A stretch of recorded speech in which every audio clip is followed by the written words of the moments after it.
आपका अगला पाठ हिंदी का है डाकिये की कहानी कंवर सिंह की ज़ुबानी। अब देखिए कंवर सिंह की ज़ुबानी, ये आपको देखना है ज़। अच्छा, ये आपको साथ के साथ नुक्ते के शब्द, मुहावरे या इसमें कोई विलोम शब्द आए तो किसी भी तरह के शब्द आए, आपको इन चीज़ों पे पढ़ते हुए हिंदी में ध्यान देना होता है। कुछ संज्ञा शब्दों पे, विशेषण पे, क्रिया है, हर चीज़ थोड़ा दिमाग में बिठा के चलिए अपने। देखिए, शिमला की माल रोड पर जनरल पोस्ट ऑफिस है। देखिए कौन सा है, जनरल पोस्ट ऑफिस, ये ऑफिस। उसी पोस्ट ऑफिस के एक कमरे में डाक छांटने का काम चल रहा है। सुबह के कितने बजे हैं, 11:30 बजे हैं। खिड़की से गुनगुनी धूप छनकर आ रही है। इस धूप का मज़ा लेते हुए 2 पैकर और 3 महिला डाकिया फटाफट डाक छांटने का काम कर रहे हैं। वहीं पर मैंने सरकार से पुरस्कार पाने वाले डाकिया कंवर सिंह जी से भी बात की। यही बातचीत आगे दी जा रही है। देखिए, गवर्नमेंट सरकार से, जो गवर्नमेंट से एक पुरस्कार मिला है एक डाकिए को। कौन डाकिए का नाम क्या है, कंवर सिंह। और उन्हीं से एक तरह से इंटरव्यू लिया जा रहा है, उनसे बात की जा रही है कि उन्होंने ऐसा क्या काम किया जो कि उनको पुरस्कार मिला। ये आपको ये चीज़ें, आपको किसी को कोई पुरस्कार मिलता है, आपको उनके जीवन से सीख लेनी चाहिए कि उन्होंने जीवन में ऐसे क्या काम किए कि उनको पुरस्कार मिला। उस तरह से अपने जीवन को भी उसी प्रकार ढालिए। देखिए, इंटरव्यू में पूछा गया पहला, आपका शुभ नाम। ये देखिए प्रश्नवाचक चिन्ह है आगे, आपका शुभ नाम मतलब आपका नाम क्या है। देखिए, शुभ इसलिए लिखा गया है, अगर हम किसी का नाम पूछते हैं तो एक तरीका होता है बोलने का, आपका शुभ नाम। ठीक है, मेरा नाम कंवर सिंह है। मैं हिमाचल प्रदेश के शिमला ज़िले के नेरवा गांव का निवासी हूँ। मेरी उम्र 45 साल है। देखिए, जो ये व्यक्ति प्रश्न पूछ रहा है तो कंवर सिंह जी उत्तर दे रहे हैं और उन्होंने क्या बताया कि कहाँ के रहने वाले हैं वो, हिमाचल प्रदेश के शिमला ज़िले के गांव कौन सा है, नेरवा गांव। आपके परिवार में कौन कौन हैं, उनके बारे में कुछ बताइए।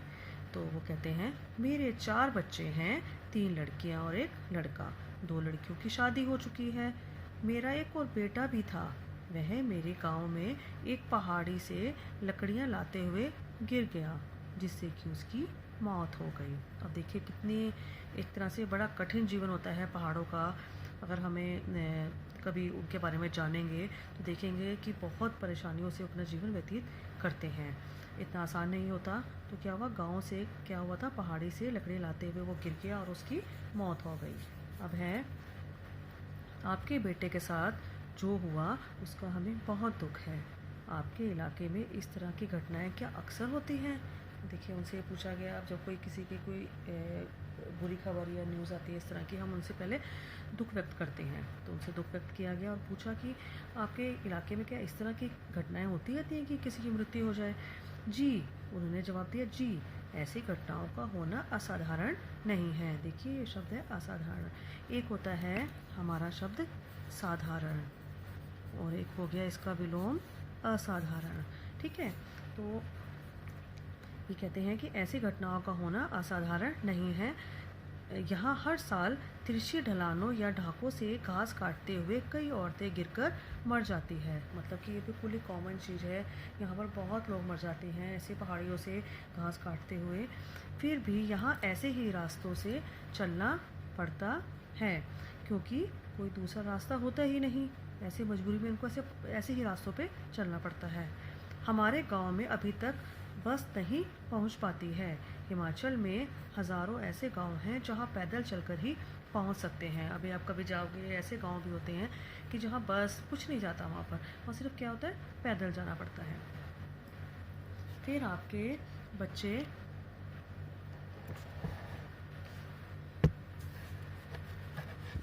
आपके बच्चे स्कूल कैसे जाते होंगे। तो उन्होंने कहा, मेरे बच्चे गांव के स्कूल में पढ़ने जाते हैं। स्कूल लगभग 5 किलोमीटर दूर है।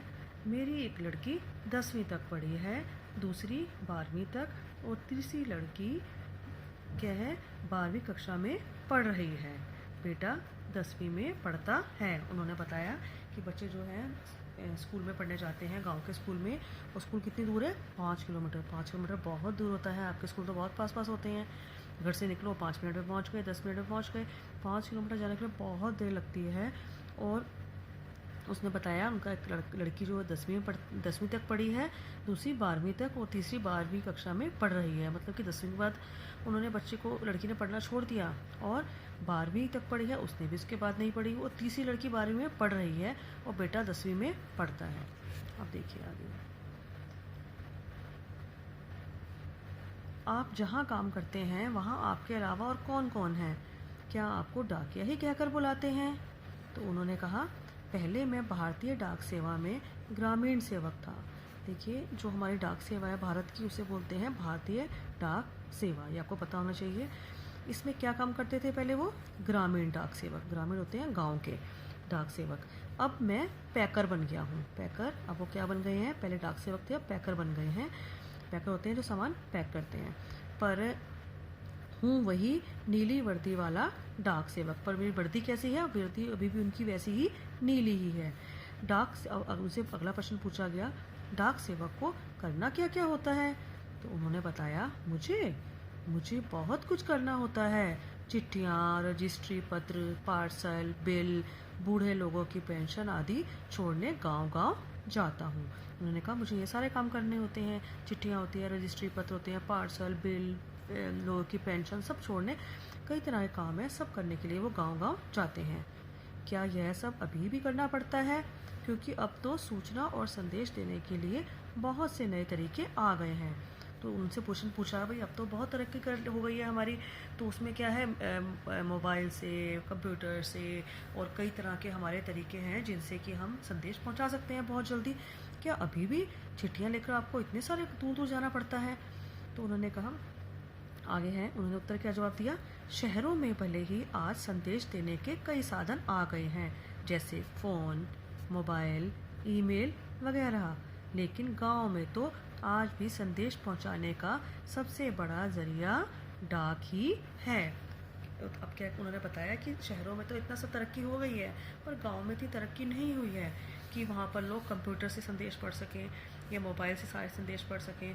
मोबाइल के लिए आपको पता है इंटरनेट चाहिए। तो इस तरह से उन्होंने कहा, अभी भी वहाँ लोग डाक पर ही संदेशों के लिए निर्भर हैं। इसलिए गांव में लोग डाकिये का बड़ा आदर और सम्मान करते हैं। अपनी चिट्ठी आदि पाने के लिए डाकिये का इंतज़ार करते हैं। फिर उन्होंने पूछा अगला प्रश्न, हमने सुना है कि हमारी डाक सेवा दुनिया की सबसे बड़ी डाक सेवा है, यह है भला कैसे? आपको भी पता होना चाहिए ये कि हमारे भारत में जो डाक सेवा है वो संसार की दुनिया की सबसे बड़ी डाक सेवा कहलाती है। अब उन्होंने पूछा, कैसे, क्यों कहा जाता है इसको, डाक सेवा को सबसे बड़ी? तो उन्होंने, कंवर सिंह जी ने उत्तर दिया, सुना तो आपने बिल्कुल ठीक है। हमारे देश की डाक सेवा आज भी दुनिया की सबसे बड़ी डाक सेवा है, और सबसे सस्ती भी। केवल 5 रुपये में देश के किसी भी कोने में हम चिट्ठी भेज सकते हैं। पोस्ट कार्ड तो केवल 50 पैसे का ही है, यानी 50 पैसे में भी हम देश के हर कोने में अपना संदेश भेज सकते हैं। देखिए, हुई ना सस्ती, कितना सस्ते में हर जगह हमारे एक स्थान से दूसरे स्थान पर संदेश पहुंच जाता है। अच्छा, अगला प्रश्न उनसे पूछा गया, आपको अपनी नौकरी में मज़ा तो बहुत आता होगा? तो उन्होंने क्या कहा, मुझे अपनी नौकरी बहुत अच्छी लगती है। जब मैं दूर नौकरी करने वाले सिपाही का मनी आर्डर लेकर उसके घर पहुंचाता हूं, तो उसके बूढ़े माँ बाप का खुशी भरा चेहरा देखते ही बनता है। ऐसे ही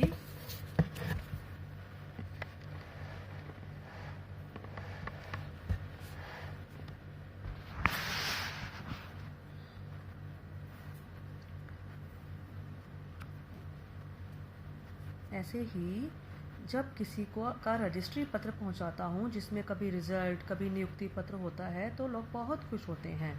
बूढ़े दादा और बूढ़ी नानी तो पेंशन के पैसे मिलने पर बहुत ही खुश होते हैं। 6 महीनों तक वे मेरा इसके लिए इंतज़ार करते हैं। देखिए, वो कितने लोगों को खुशी पहुंचाते हैं, तो उनको ये चीज़ में बहुत अच्छा लगता है कि उनके माध्यम से कई लोगों को खुशी पहुंचती है, वो लोग उसका बेसब्री से इंतज़ार करते हैं। तो आगे क्या कहा उन्होंने कि हिमाचल में बूढ़े लोगों को पेंशन हर 6 महीने के बाद इकट्ठी ही दी जाती है। बूढ़े लोग जैसे हमारे यहाँ तो क्या होता है, शहरों में हर महीने पेंशन मिलती है, वहाँ पर क्या है हिमाचल में हर 6 महीने के बाद पेंशन बूढ़े लोगों को दी जाती है। तो वो 6 महीने के बाद वो डाकिये का बड़ा बेसब्री से इंतज़ार करते हैं। आगे देखिए,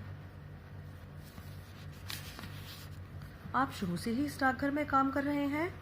तो उन्होंने कहा, शुरू में तो मैंने लाहौल स्पीति ज़िले के किब्बर गांव से 3 साल तक नौकरी की है। यह हिमाचल का सबसे ऊंचा गांव है। इसके बाद मैंने 5 साल तक इसी ज़िले के काजा में और 5 साल तक किन्नौर ज़िले में नौकरी की है। उस वक्त इन गांव में टेलीफोन नहीं थे, बसें भी सिर्फ मुख्यालय तक ही जाती थी। अभी भी कई ऐसे गांव हैं जहां ना तो बस जाती है और ना ही टेलीफोन है। ऐसी जगह में ग्रामीण डाक सेवक का बहुत मान किया जाता है। आपने पाठ के शुरू में भी पढ़ा था कि ऐसे जो बड़े कठिन दुर्गम रास्ते होते हैं, वहाँ पर क्या होता है, वहाँ पर ये डाक सेवक जाके काम करते हैं और वहाँ पर क्या होता है, इनका बहुत आदर सम्मान किया जाता है। आप पहाड़ी इलाके में रहते हैं, जाहिर है कि डाक पहुँचाना आसान काम तो नहीं होगा। तो उन्होंने कहा, हाँ, मुश्किल तो आती ही है। जब मैं किन्नौर ज़िले के मुख्यालय रिकांगो पीओ में नौकरी करता था तो सुबह 6 बजे मेरी ड्यूटी शुरू हो जाती थी और मैं 6 बजे शिमला जाने वाली बस में डाक का बोरा रखता था और रात को 8 बजे शिमला से आने वाली बस से डाक का बोरा उतारता था। पैकर को ये सब काम करने पड़ते हैं।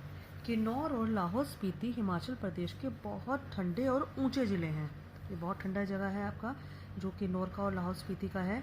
इन ज़िलों में अप्रैल महीने में भी बर्फ़बारी हो जाती है। इतना ठंडा है कि अप्रैल में भी वहाँ बर्फ़ पड़ती है। बर्फ़ में चलते हुए पैरों को ठंड से बचाना पड़ता है, वरना स्नो बाइट हो जाते हैं। देखिए, जब अगर पैरों में ठंड चढ़ जाए तो उसको बोलते हैं स्नो बाइट। तो पैरों को ठंड से बचाने का उनको इंतज़ाम करना पड़ता है। तो स्नो बाइट में क्या होता है, पैर नीले पड़ जाते हैं और उनमें गैंग्रीन हो जाती हैं, जिससे उंगलियां झड़ सकती हैं।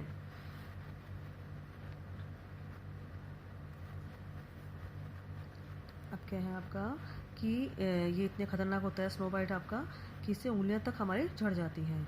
इन ज़िलों में मुझे एक घर से दूसरे घर तक डाक पहुंचाने के लिए लगभग 26 किलोमीटर रोज़ाना चलना पड़ता है। 26 किलोमीटर बहुत लंबा रास्ता होता है। देखिए कितनी कठिनाई से काम करते थे वो। हिमाचल में एक गांव से दूसरे गांव में की दूरी लगभग 4 या 5 किलोमीटर तक होती है। हिमाचल के गांव छोटे छोटे होते हैं। एक गांव में बस 8 से 10 या कभी कभी 6-7 घर ही होते हैं, इसलिए चलना काफ़ी पड़ता है। देखिए गांव में कितने होते हैं, 8-10 या कभी कभी 6-7 घर का भी एक गाँव होता है, इसलिए एक गाँव से दूसरे गाँव के लिए बहुत ज़्यादा चलना पड़ता है। चलना तो खैर हमारी आदत में ही शामिल हो चुका है। ग्रामीण डाकिये की ज़िंदगी तो बस चलना ही चलना है। आपने बताया कि आप डाक सेवक थे और अब पैकर हैं, इसके आगे भी कोई प्रमोशन है क्या? तो उन्होंने कहा, पैकर के बाद डाकिया बन सकते हैं, बस एक इम्तिहान पास करना पड़ता है। अभी तो काम के हिसाब से हमारा वेतन काफ़ी कम रहता है। सारा दिन कुर्सी पर बैठकर काम करने वाले बाबू का वेतन कहीं ज़्यादा होता है और पैकर का वेतन बाबू के वेतन जितना ही हो जाता है। अब तो डाकिये की नौकरी में लगना भी बहुत मुश्किल हो चुका है। हम में से जितने डाकिये रिटायर हो चुके हैं, उनकी जगह नए डाकियों को नहीं रखा जा रहा है। इससे पुराने डाकियों पर काम का बोझ दिन प्रतिदिन बढ़ता ही जा रहा है। ना जाने आने वाला समय कैसा होगा। डाकिये ना बहुत कम हो गए हैं, इसलिए जो कम लोग हैं उन पर काम ज़्यादा करना पड़ता है उनको। फिर उनसे पूछा गया, काम के दौरान कभी कभी कोई बहुत ख़ास बात हुई होगी? तो उन्होंने कहा, हाँ, एक बात घटना आपको सुनाता हूँ। मेरा तबादला होता है ट्रांसफ़र, शिमला के जनरल पोस्ट ऑफिस में हो गया था। वहाँ मुझे रात के समय रेस्ट हाउस और पोस्ट ऑफिस चौकीदारी का काम दिया गया था। यह 1998 की बात है। 29 जनवरी को रात लगभग 10:30 बजे का समय था। बाहर से किसी ने पोस्ट ऑफिस का दरवाज़ा खटखटाया। मैंने पूछा, कौन है? जवाब आया, दरवाज़ा खोलो, तुमसे बात करनी है। मैंने दरवाज़ा खोला तो अचानक 5-6 लोग अंदर घुस गए और मुझे पीटना शुरू कर दिया। मैंने पूछा, क्यों पीट रहे हो? तो उन्होंने कोई जवाब नहीं दिया। सारे ऑफिस की लाइटें बंद कर दी। इससे पहले कि मैं कुछ समझ पाता, मेरे सिर पर किसी भारी चीज़ से कई बार मारा गया, जिससे मेरा सिर फट गया। मैं लगातार चिल्लाता रहा। उसके बाद मैं बेहोश हो गया। मुझे कुछ भी पता न चला। अगले दिन जब मुझे होश आया तो मैं शिमला के इंदिरा गांधी मेडिकल कॉलेज के अस्पताल में दाखिल था। सिर में भयंकर दर्द हो रहा था। उन दिनों मेरा 17 साल का बेटा मेरे साथ ही रहता था। उसी से पता चला कि मेरे चिल्लाने की आवाज़ सुनकर लड़का और ऑफिस के दूसरे लोग जो नज़दीक ही रहते थे, दरवाजे का शीशा तोड़कर अंदर आए और मुझे अस्पताल पहुंचाया। मेरे सिर पर कई टाँके लगे थे। इसकी वजह से आज भी मेरी आँख से दिखाई नहीं देखा। देखिए उस पर ऐसे भी एक तरह से हमला हुआ। उनको कितना ख़तरनाक हमला हुआ, काम करते हुए उनको अपनी जान पे खेल गए वो। इसलिए देखिए ऐसे स्थानों पर काम करते हुए कई बार ऐसा होता है, बहुत ज़्यादा हमें ध्यान रखना पड़ता है और हमें अपनी जान की परवाह नहीं करनी पड़ती। बिल्कुल भी हमें जान की परवाह ना करते हुए काम में ही लगे रहना पड़ता है और घबराना नहीं चाहिए। सरकार ने मुझे जान पर खेलकर डाक की चीज़ें बचाने के लिए बेस्ट पोस्टमैन का इनाम दिया। यह इनाम 2004 में मिला और इस इनाम में 500 रुपये और प्रशस्ति पत्र दिया जाता है।